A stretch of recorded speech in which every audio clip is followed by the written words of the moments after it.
पूछते हैं कि आज सब कुछ नियत है?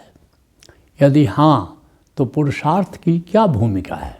कर्म के नियम को कई बार तुमने मुझसे सुना होगा कि 3 प्रकार के कर्म होते हैं। एक होता है संचित कर्म। संचित कर्म क्या है? पूर्व जन्मों और इस जन्म में आज तक तुमने जितने भी कर्म किए हैं उस सब का जोड़, इसको कहते हैं संचित कर्म।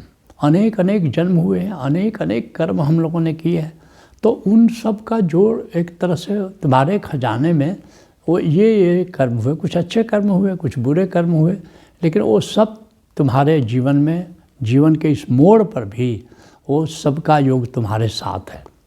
दूसरा क्या है? प्रारब्ध कर्म। प्रारब्ध कर्म क्या होता है? जब तुम आत्मलोक से, स्पिरिट वर्ल्ड में धरती पर आते हो, तो तुम्हारे जो एल्डर्स हैं वहाँ स्पिरिट वर्ल्ड में, जो बुजुर्ग हैं, वो तुमको बताते हैं कि इस जन्म में तुमको किन किन कर्मों का भोग भोगना है। तो वे कर्म, जैसे मान लो कैसे 10 मुख्य कर्म दिए गए कि ये इन 10 मुख्य कर्मों का इस जन्म में तुमको भोग भोगना है। अर्थात कि ये जो 10 कर्मों में जो तुमने किया, जो तुम्हारी पूंजी है, और जो तुमने अपराध किए, जाने अनजाने अपराध किए, तो उन सब का भोग, अर्थात उन सब का लेसन तुमको सीखना है। और इसका लाभ या इसका जो भी अपराध किए, इसका दंड जो भी हुआ, तो इसको तुमको भोगना है। तो इसको कहते हैं प्रारब्ध कर्म।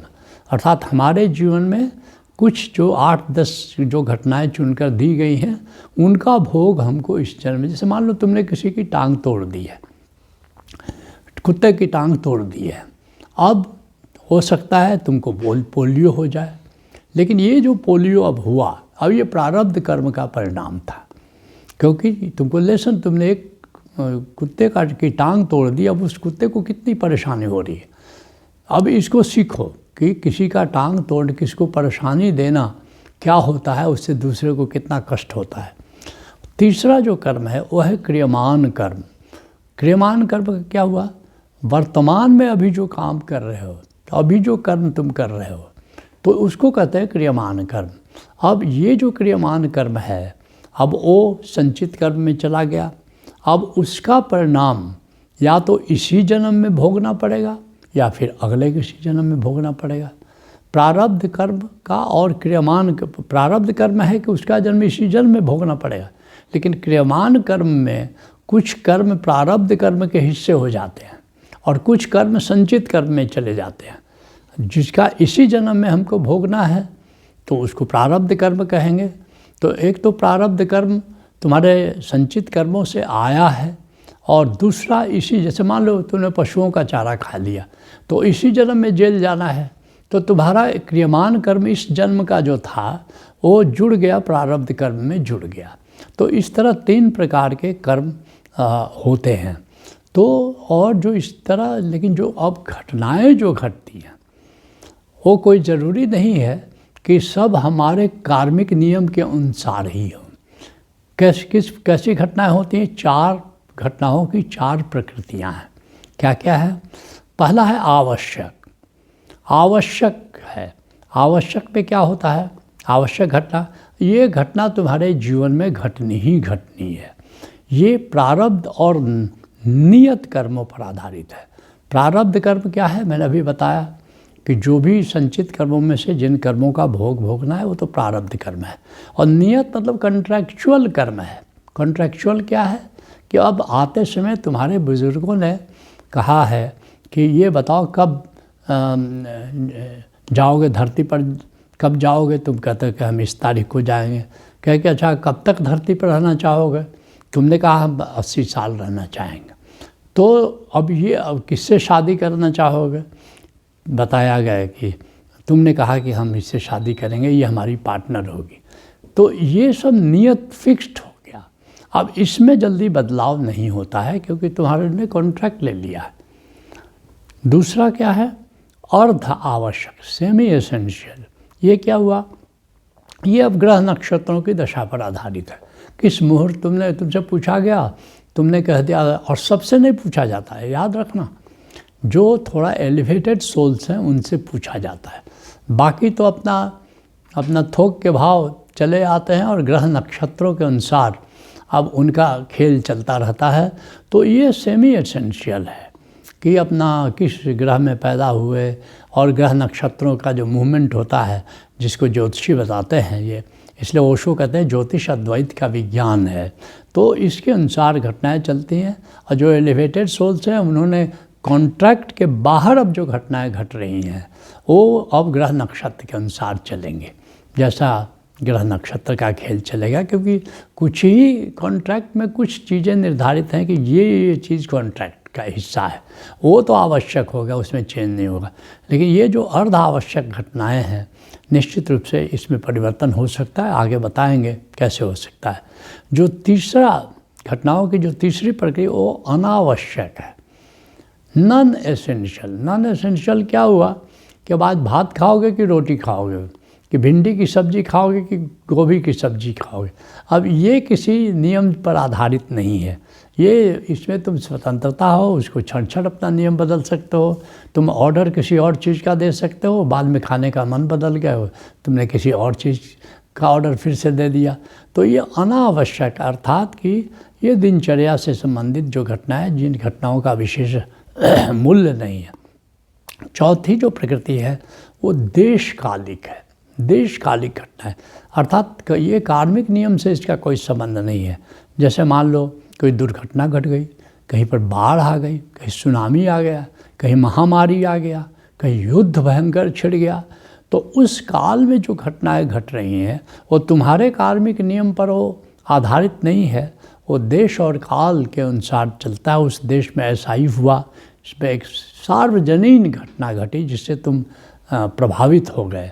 जैसे केदारनाथ में बाढ़ आ गई और तुम वहीं मौजूद थे, तुम उसके प्रभावित हो गए, उससे कार्मिक नियम का कोई संबंध नहीं है।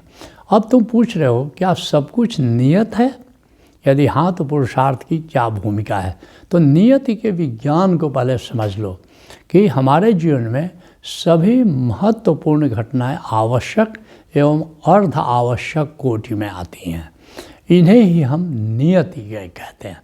नियति का मतलब क्या हुआ कि जो एसेंशियल घटना है और सेमी एसेंशियल घटना है, उनके अनुसार ही चीज़ों का घटना, इसको कहते हैं नियति कहते हैं।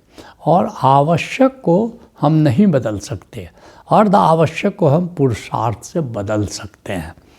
तो ये भेद है। जैसे आनंद गीता में हमने लिखा कि हम अपना लिखते भाग्य स्वयं, पर समय बीत जब जाता है, खुद का ही लिखा न पढ़ पाते, अक्षर धुंधला हो जाता है।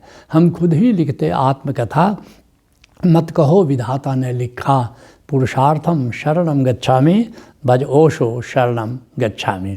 उसी तरह बाबा फरीद कहते हैं, उठ फरीदा उद्यम कर, बैठिया देवे कौन, उद्यम ते प्रारब्ध है जो पंखा बिच पौन। कहते हैं जैसे पंखा चलाओगे तो हवा मिलेगी, ठीक ऐसे ही पुरुषार्थ करोगे तो फल मिलेगा। जैसे फसल बीज बोओगे तो फिर फसल तैयार होगी, काटोगे। अगर तुम बीज ही नहीं बोओगे तो फिर फसल कैसे तैयार मिलेगी, कैसे फसल को काटोगे? तो पुरुषार्थ ही अंत में भाग्य बन जाता है। मैंने कहा ना, संचित कर्म, ये तुम्हारे पुरुषार्थ से, उसी के अनुसार तुम्हारा भाग्य निर्मित हुआ। आज का पुरुषार्थ कल का प्रारब्ध है, तो इस बात को हमको जानना है। तो अब जो है पुरुषार्थ और नियति में संबंध क्या है, इसको जानना बहुत ज़रूरी है। आवश्यक घटनाएं हमारे प्रारब्ध कर्म पर निर्भर है। कुछ हद तक हमारी सहमति भी ली जाती है, जैसा मैंने बताया। इसके बाद में जिसको कहते हैं कि उसको बदला नहीं जा सकता, आवश्यक घटनाओं को बदला नहीं जा सकता। दूसरा क्या है, अर्ध आवश्यक घटनाएं। जैसा मैंने कहा, ये ग्रह नक्षत्रों की दशा पर निर्भर है और इन्हें पुरुषार्थ से बदला जा सकता है, पुरुषार्थ से बदला जा सकता है। फिर जो तीसरा है, अनिर्धारित घटनाएं, ये हमारी मर्जी से चलती है, ये हमारी मर्जी से चलती है। ये तुम्हारी स्वतंत्रता है, तुम चुन सकते हो कि हमको सिनेमा जाना है नहीं जाना है, तुम चुन सकते हो कि हमको खेलने जाना है कि नहीं जाना है, कि भोजन क्या करना है, ये सब तुम चुन सकते हो। और फिर जो चौथा है वो देशकालिक जो घटनाएं हैं वे हम पर निर्भर नहीं है, दैवी हस्तक्षेप से उनके प्रभाव को लेकिन कम किया जा सकता है। हम पर निर्भर नहीं है, लेकिन दैवी हस्तक्षेप से उनको पूरी तरह समाप्त नहीं किया जा सकता, लेकिन उनको कम किया जा सकता। मैं एक उदाहरण दूँ कि 1986 में कुंभ मेला लगा था हरिद्वार में, और सूफी बाबा शाह कलंदर के साथ हम वहाँ कैंप कर रहे थे, और वहाँ पर रात में करीब 2 बजे मैं उठा, लघुशंका के लिए उठा, बाहर गया, क्योंकि बाहर टेंट लगे हुए थे और टेंट में ही बाथरूम वगैरह का प्रोविज़न था। तो जिस टेंट में हम लोग रहते तो उसी टेंट में बाथरूम नहीं होता था, थोड़ी दूरी पर होता था। वहाँ मैंने देखा सूफी बाबा शाह कलंदर टहल रहे हैं। मैंने पूछा कि बाबा रात में आप यहाँ टहल रहे हैं? तो बोला हाँ जी, एक ख़ास मकसद है हम। कि क्या हुआ बाबा?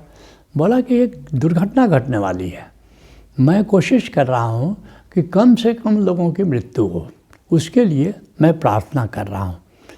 मुझे बड़ा आश्चर्य लगा कि दुर्घटना घटने वाली है और उसके बाबा रोकने के लिए प्रार्थना भी कर रहे हैं। सवेरे उठा तो खबर लगी कि जो पुल था हरिद्वार का, वो टूट गया था। रात के करीब 2-2:30 बजे वो पुल टूट गया और केवल 72 लोगों की मृत्यु हो गई। इतना व्यस्त पुल था कि अगर दिन में किसी समय ये घटना घटती तो सैकड़ों लोग मर जाते, सैकड़ों लोग मर जाते। तो घटना को नहीं रोका गया, लेकिन घटना के दुष्प्रभाव को कम किया गया। तो ये देशकालिक घटनाओं में ऐसा हो सकता है कि उसको दैवी हस्तक्षेप से उसके प्रभाव को कम किया जा सकता है।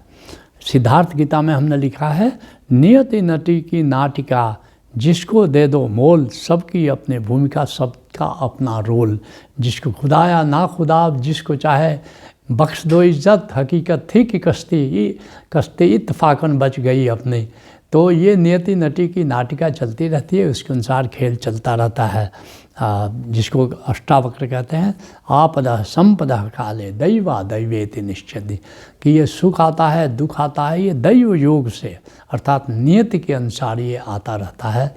लेकिन जो आत्मज्ञानी होता है, तृप्त स्वस्थेन्द्रियो नित्यम न शोचते न कांक्षति, जो आत्मज्ञानी व्यक्ति होता है न बीते की शोक करता है, ना आने वाली घटनाओं के लिए कामना करता है, वो तृप्त होकर ज़िंदगी को जीता है। तो सत्संग को यहीं पूरा करते हैं।